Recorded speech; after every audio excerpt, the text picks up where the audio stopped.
Hi friends, మేమైతే రీసెంట్గా తిరుమల టూర్కి అయితే స్టార్ట్ అయ్యాము. ఫస్ట్ వచ్చేసి భద్రాచలం నుండి స్టార్ట్ అయ్యాము. భద్రాచలంలో రాముల వారిని దర్శించుకున్న తర్వాత పర్ణశాలకైతే వెళ్ళాము. పర్ణశాలలో అన్నీ చూసుకున్న తర్వాత గోదావరి నదిలో బోటింగ్ కూడా చేశాము. మళ్ళీ అక్కడి నుండి తిరుగు ప్రయాణం స్టార్ట్ అయ్యాము. అక్కడి నుండి సీదా తిరుపతి ఘాట్ రోడ్లో అయితే చూడవచ్చు మీరు.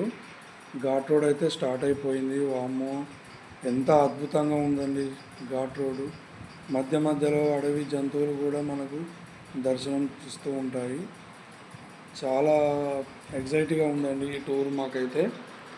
ఇక్కడ నుండి ఇప్పుడు సీదా మళ్ళీ వెళ్ళాక కోనేటిలో ఫస్ట్ స్నానం చేశాము. కోనేటిలో స్నానం చేసిన తర్వాత దర్శనానికి అయితే మేము స్టార్ట్ అయ్యాము.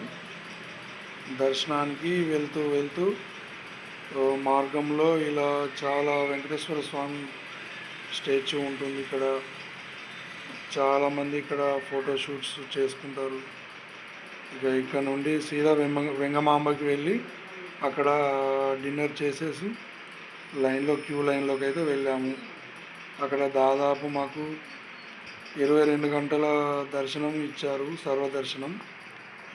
22 hours తర్వాత మేము మధ్యలోంచి మళ్ళీ ఎగ్జిట్ అయ్యి మళ్ళీ వెళ్ళాము. దర్శనం చేసుకున్న తర్వాత మళ్ళీ ఫొటోస్ కానీ ఇలా అన్నీ షూట్ చేసుకున్నాము.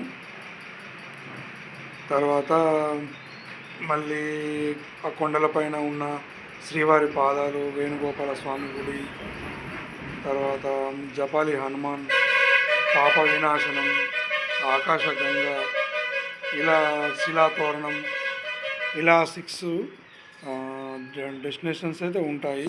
వాటిని దర్శించుకున్నాము. ఇప్పుడైతే ఇగో జపాలి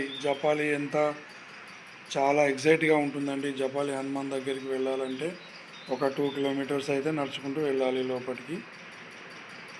చాలా బాగా అనిపించిందండి మాకైతే. మీరు కూడా విజిట్ చేయండి. జై